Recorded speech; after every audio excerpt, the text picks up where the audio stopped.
الحمد لله رب العالمين الصلاة والسلام على خاتم النبيين وعلى آله وصحبه أجمعين أما بعد فأعوذ بالله من الشيطان الرجيم بسم الله الرحمن الرحيم قال الله تعالى في سورة النساء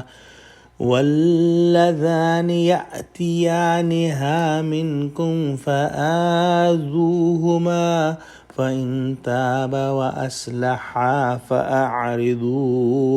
عنهما ان اللہ کان توابا رحیما۔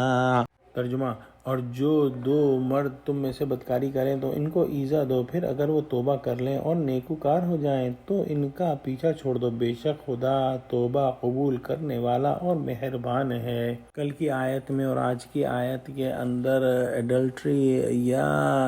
زناکاری کے ابتدائی احکام کا ذکر ہے۔ جیسا کہ پہلے بیان ہوا کہ قرآن کے اندر احکام جو ہے تدریجاً آئے ہیں، جیسا کہ ہم نے پڑھا سورہ بقرہ کے اندر جو وراثت کا ابتدائی احکام آئے تھے، لیکن اب جب سورہ نساء کے اندر ہم نے وراثت کے تکمیلی احکام پڑھ لیے تو وہ ابتدائی احکام منسوخ سمجھے جائیں گے۔ یہی حال ان ابتدائی احکام کا ہے جو ایڈلٹری کے بارے میں سورہ نساء کے اندر آئے ہیں، کیونکہ اس کے جو تکمیلی احکام ہیں وہ ہم انشاءاللہ سورہ نور کے اندر پڑھیں گے۔ آج کی جو آیت ہے اس کو مختلف علماء نے مختلف طریقے سے بیان فرمایا ہے۔ ایک جو ہے وہ تفسیر یہ بیان ہوئی ہے کہ وہ دو انسان جو ہیں جو فعل بد کریں، ایک مرد اور ایک عورت بھی ہو سکتے ہیں، اور یہ بھی ممکن ہے کہ فعل بد کرنے والے دونوں انسان جو ہیں وہ مرد ہوں، اور ان کی یہ سزا ہے کہ ان کو زبان سے، ہاتھ سے سزا دی جائے۔ اس سے معلوم ہوا کہ اس وقت زنا اور لواطت یا سڈومی دونوں کا یہی حکم تھا کہ حاکم اور قاضی کے نزدیک زجر و عبرت کے لیے جتنی سزا اور شتم و ضرب مناسب ہو اتنی سزا دے دی جائے، اور اس کے بعد حسب وعدہ حد زنا جب نازل ہوئی تو لواطت کے لیے کوئی جدا حد بیان نہ فرمائی۔ اس میں علماء کا اختلاف رہا ہے کہ لواطت کی بھی وہی حد ہے جو زنا کے لیے بیان ہوئی، یا لواطت کی وہی سزا باقی رہی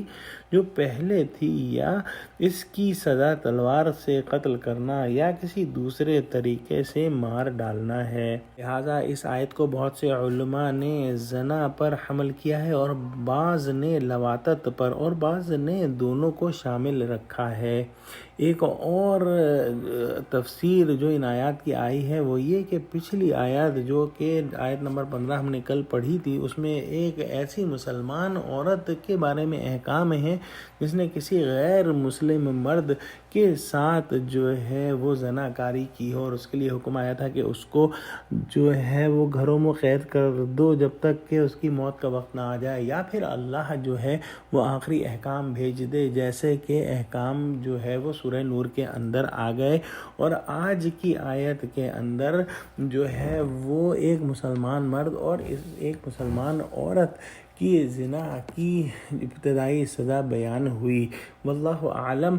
آج کی آیت کے اندر اللہ سبحانہ و تعالیٰ نے ایک اور اہم بات بیان فرمائی ہے کہ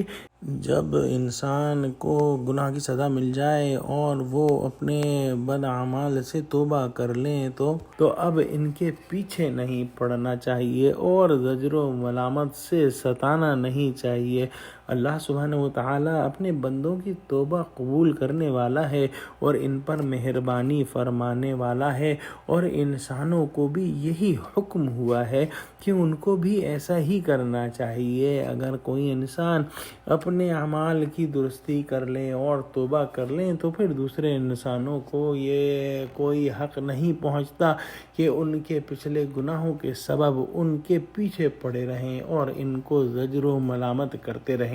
دعا کرتے ہیں کہ اللہ سبحانہ و تعالیٰ ہم کو قرآن کا فہم عطا فرما اور ہم کو قرآنی احکام پر چلنے والا بنا دے، آمین۔ وآخر دعوانا الحمدللہ رب العالمین۔ السلام علیکم ورحمۃ اللہ وبرکاتہ۔